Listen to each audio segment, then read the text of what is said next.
একটু কথা বলে নেই। তো এতেকাফ আমাদের দেশের পুরুষরা কম বেশি করে, নারীরাও করে, কিন্তু নারীরা করে কোথায় জানেন? ঘরের এক কোণে। এইটাও কিন্তু সুন্নাত বিরোধী আমল।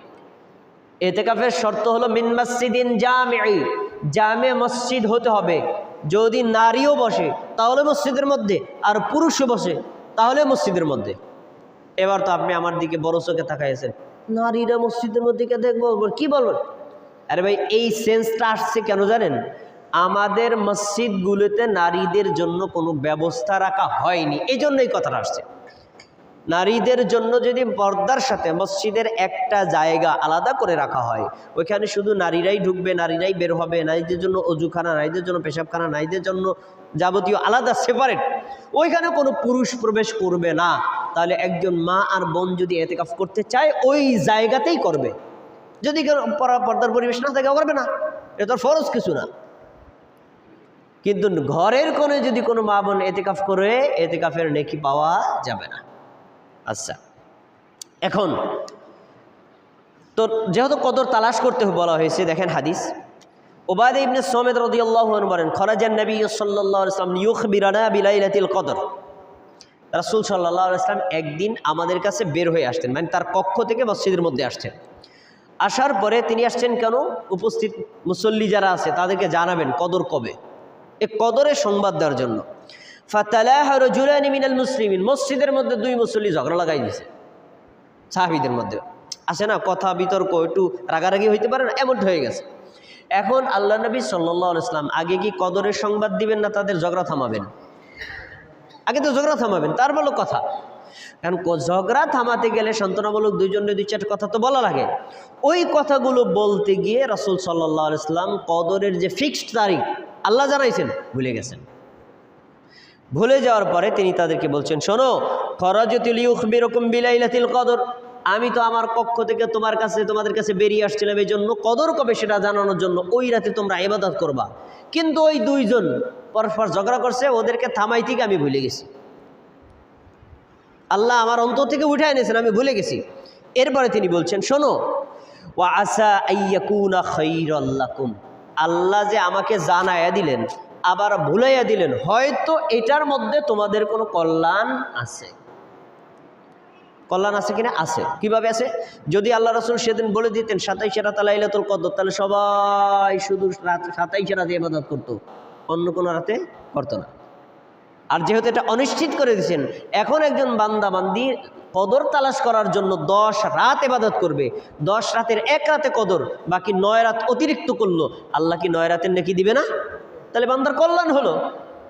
এখন তিনি বলছেন, তাহলে আমি তোমাদের একটা পরামর্শ দিচ্ছি, এই যে শোনেন, ফালতামিসুহা ফিত্তাসিয়াতি ওয়াসসাবিয়াতি ওয়াল খামিসাতি, তোমরা কদর তালাশ করো 22তম রাতে, 24তম রাতে, 26তম রাতে। তা আমরা যে মনে করি বেজর রাতেই লাইলাতুল কদর, এই হাদিস তার ভুল প্রমাণ করে।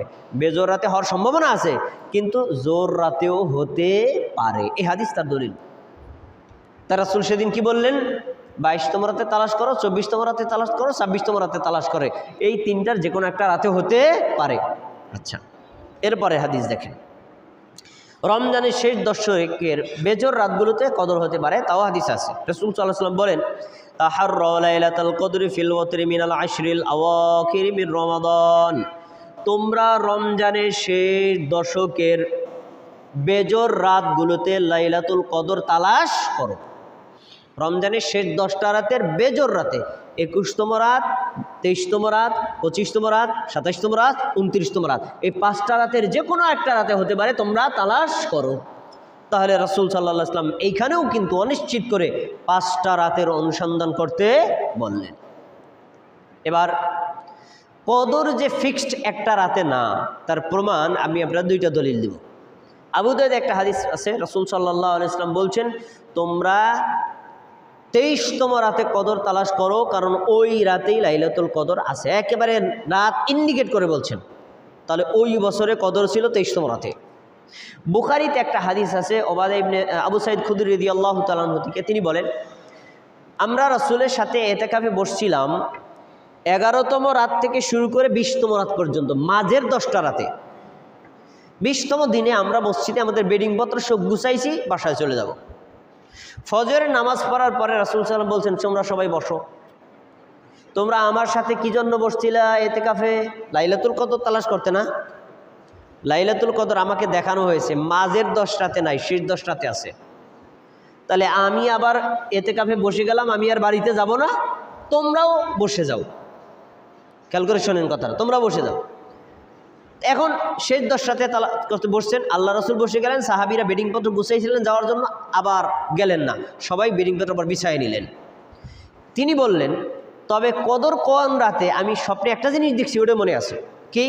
আমি স্বপ্নে দেখলাম যে যেই রাতে কদর হয়েছে ওই রাতে বৃষ্টি হয়েছে। বৃষ্টি হওয়ার কারণে মসজিদে নববীতে কাদা হয়ে গেছে, আমি কাদা মাটির উপর সিজদা দিছি। 20তম দিনে যখন এই আল্লাহ রাসূল এই কথা বললেন, তখন রাসূল সাল্লাল্লাহু আলাইহি ওয়াসাল্লামের সাথে সাহাবায়ে কেরাম সবাই ইতিকাফে বসে গেল। সন্ধ্যা হওয়ার পরে রাতে বৃষ্টি হলো। খেয়াল করে শুনতে হবে হাদিসটা। রাতে বৃষ্টি হলো। মসজিদের উপরের ছানি ছিল খেজুর পাতার, বেশি বৃষ্টি হওয়ার কারণে টপকায় টপকায় পানি মসজিদের ফ্লোরে পড়ছে। ফ্লোরে পড়ার কারণে, ওটা তো পুরো আমাদের মতো ফ্লোরে ব্যাপার টাইলস ছিল না, মানে বালি এবং সুনাসুরকি মিলানো ছিল, পড়ছে, কাদামাটি হয়ে গেছে। রাসূল সাল্লাল্লাহু আলাইহি ওয়াসাল্লাম ফজর সালাত আদায় করছেন, সেজদা দিচ্ছেন কাদামাটির উপরে, কপালে কাদামাটির দাগ। ফজর সালাত আদায় করে ঘুরছেন। আবু সাঈদ খুদরি বললেন, আল্লাহ রাসূল বলছিলেন আমি কাদামাটির উপর সেজদা দিলাম। আমরা সেই রাতে দেখেছি 21তম রাতে আল্লাহ রাসূল সাল্লাল্লাহু আলাইহি ওয়াসাল্লামের ফজর সালাত আদায় করার পরে তার কপালে দাগ ছিল। এখন আপনাদের কাছে জিজ্ঞাসা, ওই বছর কদর কোন রাতে ছিল? কোন রাতে ছিল? 21তম রাতে। একেবারে স্পষ্ট হাদিস। তাহলে যদি কদর 27 রাতেই প্রতি বছর হয়, সারা জীবন হয়, তাহলে আল্লাহ রাসূলের জমানায় 21তম রাতে লাইলাতুল কদর হলো কিভাবে? তাহলে বোঝা যাচ্ছে 27 রাতে নির্ধারিত না, হতে পারে। আচ্ছা, তাহলে আমরা আমাদের শেষ দশকের একটা আমল পেলাম, আমরা লাইলাতুল কদর তালাশ করে ইবাদত করব। 2টা। 3 নম্বর, যাকাত